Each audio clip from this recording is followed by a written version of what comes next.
दुनिया में जितने कमाओ हीरा या तो मोती, एक बात तो याद रखना, काफन में जिद नहीं होती।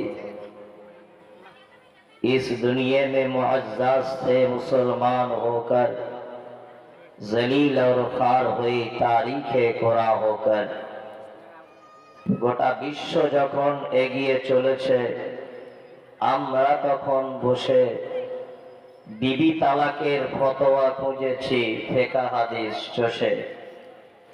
হানাফি সাফি মালিকি হাম্বলি তখনও মিটিনি গোল। এমন সময় আজরাইল এসে হাঁক দিল তোল পিতল। বাহিরের দিকে যত বেড়ে চলেছে ভিতরের দিকে তত মুসলিম মোরা বেড়ে চলেছি গরু ছাগলের মতো।